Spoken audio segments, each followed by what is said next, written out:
Good morning students, welcome to your English class. आज हम करेंगे lesson number 1 cricket for the crocodile की back exercise करेंगे। आज हम देखो, read this sentences, look at the words in colour and their meaning. ये जो कलरफुल वर्ड दिए गए हैं, वर्क आउट, किक ऑफ, देखो ये वर्ब है, इसके साथ क्या आ रही है? प्रेपोजिशन आ रही है या फिर एडवर्ब आ जाती है।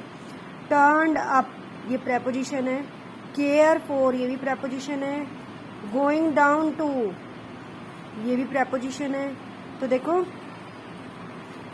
जब वर्ब के साथ कोई प्रेपोजिशन आ जाए या एडवर्ब आ जाए तो उसका मीनिंग चेंज हो जाता है। जैसे वर्क मीन तो काम करना होता है ना, लेकिन जब वर्क के साथ आउट लग जाता है तो उसका मीनिंग होता है कैलकुलेट। तो देखो, इसका मीनिंग प्रॉपरली चेंज हो गया, work out, calculate.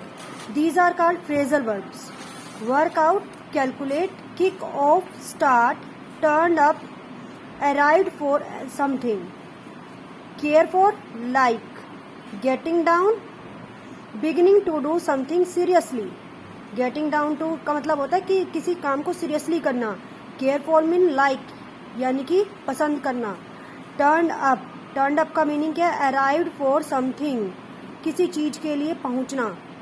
kick off यानी कि स्टार्ट करना। work out, कैलकुलेट करना। these are called phrasal verbs। A phrasal verb is a main word used with a preposition and adverb, जो किसी preposition या verb के साथ यूज हो, और both या फिर दोनों ही आ जाए, preposition भी आ जाए और adverb भी आ जाए। Its meaning is different from those of the words making it up। तो इसका मीनिंग ना अलग हो जाता है, चेंज हो जाता है, बदल जाता है इसका मीनिंग। ओके, तो अब हम करेंगे, ये आपने ये लर्न करने हैं। Work out mean calculate, kick off mean start, turned up mean arrived for something, care for mean like, getting down to mean beginning to do something seriously. अब जैसे यहाँ पर कुछ फ्रेजल वर्ब्स और दी गई हैं। गेट अलोंग विद, इसका meaning क्या होता है? Have a friendly relationship with, किसी के साथ यानी कि फ्रेंडली बिहेव करना। ओके, फ्रेंडली ट्रीट करना। कम अप विद का मतलब क्या होता है? थिंक ऑफ, सोचना। कॉल ऑफ का मतलब कैंसल कर देना किसी चीज को। ड्रॉप बाय का मतलब होता है stop for a visit. Give in, surrender in a competition और एन आर्ग्यूमेंट, सरेंडर कर लेना किसी कॉम्पिटिशन में या आर्ग्यूमेंट करते हुए सरेंडर कर लेना। Work out, calculate, to do away with end. Okay, अब आपने यहाँ पे ना फ्रेजल वर्ब भरनी है। फ्रेजल वर्ब्स की भी करेक्ट फॉर्म भरनी है। जैसे अब देखो, my grandparents dash to watch my first game. My grandparents, देखो, स्टॉप फॉर अ विजिट, रुक गए, ठीक है, देखने के लिए। क्या देखने के लिए? मेरी पहली गेम देखने के लिए। तो इसकी फ्रेजल वर्ब क्या है? Drop by. तो हम इसकी करेक्ट फॉर्म भरेंगे ड्रॉप्ड बाय, क्योंकि बाय से पहले थर्ड फॉर्म लगाओगे ना। My grand parents dropped by two watch my first game, मेरे ग्रैंड पेरेंट्स मेरी पहली गेम देखने के लिए रुक गए। Learning maths would help Ranji dash is batting average. Maths को सीखना, तो मैथ को सीखना रंजी के लिए कैसे हेल्पफुल होगा? क्या कैलकुलेट करने में? उसकी बैटिंग एवरेज। तो कैलकुलेट की फ्रेजल वर्ब वर्क आउट। यहाँ पे गिवन है, देखो, जब आपको ये उल्टे सीधे दोनों लर्न हो जाएंगे ना तो आप आराम से कर लोगे। कैलकुलेट मीन वर्क आउट, ठीक है। The captains of the competing teams did not dash each other. जो विरोधी टीम के कैप्टन्स है वो फ्रेंडली बिहेव ट्रीट नहीं करते एक दूसरे के साथ, क्योंकि वो एक दूसरे के जैसे दुश्मन होते हैं ना, ऐसे बिहेव करते हैं, क्योंकि वो विरोधी टीम के कैप्टन्स होते हैं। एक विपक्ष, जैसे एक टीम है और दूसरी टीम के कैप्टन की आपस में बनती नहीं है ना, तो हम लिखेंगे इसके लिए phrasal verb get along with. The match was dash due to rain के कारण मैच को क्या कर दिया गया? कैंसिल कर दिया गया। तो कैंसिल की फ्रेजल वर्ब कॉल ऑफ, हम लिखेंगे called off. Lucky dash the idea of feeding the poor on her birthday. Lucky ने कौन सा आइडिया सोचा कि वो अपने बर्थडे पर क्या करेगा? गरीब लोगों को फीड कराएगा, यानी कि भोजन देगा। तो यहाँ पे आएगा, इसकी फ्रेजल वर्ब आएगी थिंक ऑफ, यानी कि सोचा। Come up with. Okay, the police did not dash to the robbers demand. Police लुटेरों की मांग के आगे सरेंडर नहीं करती। पुलिस ने लुटेरों की मांग के आगे सरेंडर नहीं किया। तो देखो, सरेंडर इन अ कॉम्पिटिशन यानी कि give in. I wish our school would dash the weekly test. देखो, मेरी इच्छा है कि हमारे स्कूल के वीकली टेस्ट एंड यानी कि खत्म हो जाएंगे। Do away with, okay, would do away with. तो ये आपने, अगर आपको फ्रेजल वर्ब लर्न हो जाती है तो आप आराम से ये फिलअप भी फिल कर सकते हैं और हिंदी आपको समझनी है इन लाइनों की। उसके बाद देखो ग्रामर में क्या है, कलेक्टिव नाउन्स। कलेक्टिव नाउन्स आप बेसिक ग्रामर में भी कर चुके हैं। नाउन का एक पार्ट है, काइंड है कलेक्टिव नाउन। नाउन का फर्स्ट काइंड क्या होता है, proper noun, common noun, collective noun third number पे, देन मटेरियल, देन एब्स्ट्रैक्ट। तो यहाँ पर कलेक्टिव नाउन दिया गया है, यानी कि name given to a group. एक ग्रुप को जो नाम दिया जाता है। अब जैसे बहुत सारे मंकीज हैं तो उनके ग्रुप को क्या कहेंगे, ट्रूप, ट्रूप ऑफ मंकीज। बहुत सारी स्टिक्स हैं तो बंडल ऑफ स्टिक्स। मेंबर्स को क्या कह देंगे, फैमिली। ओके, तो ये यहाँ पर कलेक्टिव नाउन है। Name given to a group is called collective noun. देखो और भी कलेक्टिव नाउन दिए हुए हैं, जैसे यहाँ पे दिया हुआ है an army of soldiers ants caterpillars. Soldiers, बहुत सारे सोल्जर्स हो तो आर्मी बोल सकते हो, आंट्स की भी आर्मी, आंट्स की कॉलोनी भी बोल सकते हो, आंट्स की आर्मी भी बोल सकते हो। Caterpillars, army of caterpillars, army of soldiers, army of ants. Bunch of flowers, bunch of grapes, bunch of keys. Flowers को आप बकेट ऑफ फ्लावर्स भी बोल सकते हो, बंच ऑफ फ्लावर्स भी, बकेट ऑफ फ्लावर्स भी। Fleet of cars, fleet of ships, fleet of trucks, fleet of aircrafts. ये जितने भी ट्रांसपोर्ट के मीन्स होते हैं वो फ्लीट में काउंट किए जाते हैं। A dash of bees, swarm of bees, a swarm of flies, a swarm of locusts. A set of rules, a set of bowls, a set of golf clubs. इन सबके set होते हैं ना। A dash of dolphins और whales, pod. तो यहाँ पे आप शोल भी लिख सकते हो, पोड भी लिख सकते हो और शोल भी लिख सकते हो, क्योंकि आपकी बेसिक ग्रामर में SHOL शोल भी है ना। उसके बाद यहाँ पे भी गिवन है अ dash of student, class of students, a band of musicians, a crowd और कम्युनिटी ऑफ पीपल। लोगों की भीड़ को क्राउड भी कहते हैं और कम्युनिटी भी कहते हैं, समूह भी कहते हैं। एंड डैश ऑफ लिसनर्स और व्यूअर्स, सुनने वाले, जो सुनते हैं उनको कहते हैं audience. A dash of employees, employees यानी कि कर्मचारी, किसी जगह पर काम करने वाले व्यक्ति, वर्कर्स, उनको कहते हैं staff. A dash of experts, panel of experts. Okay, अब आपको यहाँ पर कलेक्टिव नाउन भरने हैं। All members of the dash attending the meeting. देखो किसी ऑफिस के मेंबर्स होंगे तो वो मीटिंग अटेंड कर ले, इसके लिए आप कौन सा कलेक्टिव नाउन यूज करोगे, staff. All members of the staff attended the meeting. Veeru's father owns several dash of buses and trucks. अब मैंने आपको बताया था ट्रांसपोर्ट, मीन्स ऑफ ट्रांसपोर्ट के लिए आप कौन सा कलेक्टिव नाउन यूज करोगे, फ्लीट, फ्लीट्स, क्योंकि सेवरल आ गया, बहुत सारे हैं, तो fleets of buses and trucks. अगर होता ना तो फ्लीट लगाते हैं, लेकिन यहाँ सेवरल है तो आप फ्लीट्स लगाओगे। Mother pulled out a dash of keys, keys का क्या होता है, bunch, a bunch of keys. उसके बाद a dash of musician, musician का band, a band of musicians. Two dash of playful dolphins, dolphins का क्या लिखोगे, पॉड्स, पॉड्स ऑफ डॉल्फिन्स। ये अगर लर्न हो जाएंगे ना तो आप कर सकते हो। यहाँ टू आ गया तो इसलिए हमने पॉड्स लगाया, अगर होता तो पॉड लगाते।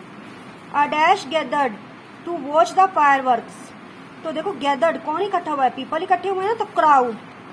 यू कैन राइट कम्युनिटी है, क्राउड भी लिख सकते हो, क्योंकि वहां भीड़ इकट्ठी होगी जहां पर फायरवर्क्स हो रहा होगा, आग बुझाने का काम चल रहा होगा। The village and town team squad over which dash of rules, dash of rules, a dash of rules, set of rules, a dash of rules, set of rules. Poly drop some sugar and soon and dash of ants, dash of ants, army of ants या फिर colony of ants. You can write colony here also.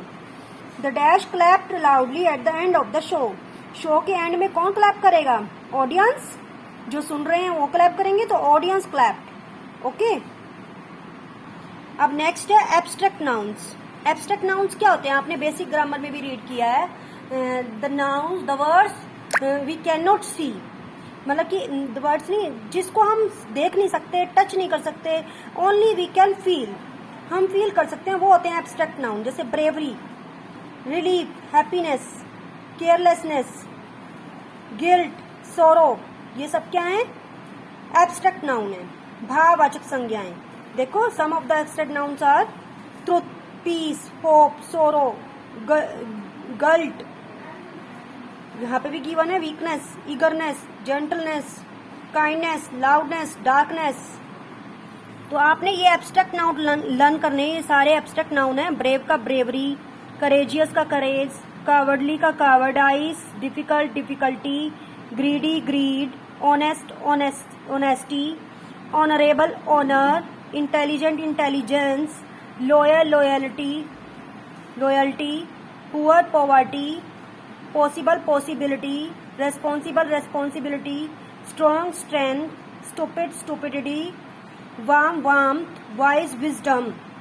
Okay, अब इसमें आपने abstract noun भरने हैं। देखो bracket में क्या है, डिफिकल्ट का एब्स्ट्रैक्ट नाउन डिफिकल्टी, स्टूपिड का स्टूपिडिटी, यहाँ पे आपने किया स्टूपिडिटी, ऑनरेबल का ऑनर, वाइज का विजडम, स्ट्रॉन्ग का स्ट्रेंथ, उसके बाद करेजियस का करेज, यहाँ तक ई तक आ जाएगा करेज, वार्म का वार्म, पुअर का पॉवर्टी, काइंड का काइंडनेस।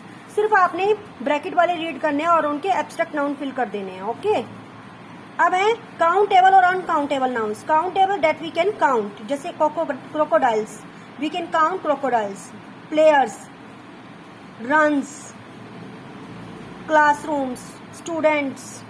ओके, ईच क्लास यानी कि one class we can count, these are called countable nouns. Uncountable कौन से होंगे, जैसे electricity, sunlight, water, air, pasta, salt, oil, sauce, ठीक है, हैप्पीनेस, पीस, हेल्थ। तो देखो अब यहाँ पर आपने क्या करना है, इन वर्ड्स को सही जगह पे लिखना है। जैसे मील्स, इसमें मील्स क्या है, भोजन क्या है, एक तो लंच है, एक ब्रेकफास्ट है और एक डिनर है। ओके, फूड में क्या क्या आएगा, chocolate, honey, coffee, milk, tea, खाने पीने वाली चीजें फूड में आएंगी। स्पोर्ट्स में hockey, tennis, rugby, wrestling, badminton. Subjects में मैथ, सिविक्स। सब्सटेंसेस यानी कि पदार्थ में snow, cotton, silk, sand, petrol. Okay, अब यहाँ पर आपने अनकाउंटेबल नाउन्स फिल करने हैं। Let's go to the hills in winter. Winter में कहाँ चलो, हिल स्टेशन चलो, हिल्स पर चलो। The children want to play in the snow. Hill पर क्या होती है, स्नो, तो बच्चे किस में खेलेंगे, स्नो में। We will have dash early at about 7 in the evening। देखो 7 in the evening, शाम को क्या करोगे, 7 बजे, dinner. We will have dinner. We will need a shuttlecock to play dash. Shuttlecock किस में चाहिए होती है, बैडमिंटन प्ले करने के लिए। Okay, racket and shuttle. The car refuse to start. Car ने स्टार्ट होने से मना कर दिया, यानी कि कार स्टार्ट नहीं हो रही थी। इट हैड नो पेट्रोल, उसमें पेट्रोल नहीं था। Some crabs make their homes in the dash by the sea. Crabs क्या होता है, केकड़े, वो सी समुद्र के पास मिट्टी में अपना घर बनाते हैं, sand. Okay, I like to eat biscuits and dipped in warm.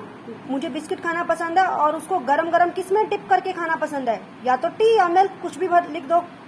Gandhi ji use to spin. Gandhi ji क्या स्पिन करते थे, कॉटन। टू मेक क्लोथ्स, कपड़े बनाने के लिए, सूत यानी कि कपास। बीज मेक डैश, बीज क्या बनाती है, हनी। उसके बाद देखो ये, use this information to write a paragraph about crocodile. आपने ये इन्फॉर्मेशन पढ़नी है और क्रोकोडाइल के ऊपर एक पैराग्राफ लिखना है। जैसे यहाँ अलग अलग लाइनों में लिखा हुआ ना, आपने सीधा 1 पैराग्राफ बनाना है। जैसे देखो, they lie in the shade when they feel hot. उनको छाया में रहना पसंद है जब उनको गर्मी लगती है। जब उनको ठंड लगती है तो वो धूप सेकने आते हैं। They can not regulate their temperature. Females make nest and lay eggs in them.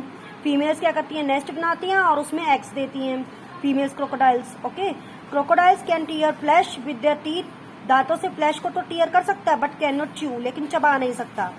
Crocodiles are sometimes known to balance branches on their head to attract birds looking to build nest. Crocodiles कई बार क्या होता है, अपने head पे branches बना लेता है ताकि जो बर्ड्स है नेस्ट बनाने के लिए उस पर आए। Once a bird is within reach, जब कोई बर्ड पहुंच जाता है, क्रोकोडाइल ग्रैब्स इट, उसको निगल जाता है वो। They eat stones from time to time to help crush food in their stomach.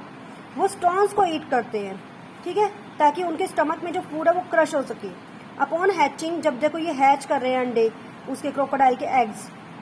Upon hatching the hatchlings call loudly and their mother, ये चिल्लाते हैं जोर से, and their mother carries them in her mouth to the water. उनकी mother आती है, उनको पानी में ले जाती है।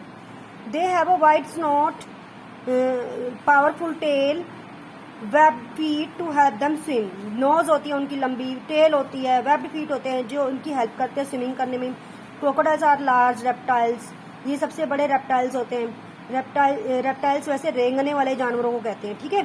तो अब आप इसमें से लाइन वाइज लिखोगे, जैसे पहले crocodiles are large reptiles, okay. फिर इसी के साथ स्टार्ट कर दोगे, they have a wide snout, powerful tail and web feet to help them swim. इस तरीके से आप जोन सी लाइन जिसके बाद ऐड करना चाहते हैं वो लाइन ऐड करेंगे, हमारा मीनिंग बिल्कुल करेक्ट होना चाहिए, ओके। पैराग्राफ राइट करना है आपने क्रोकोडाइल्स के लिए।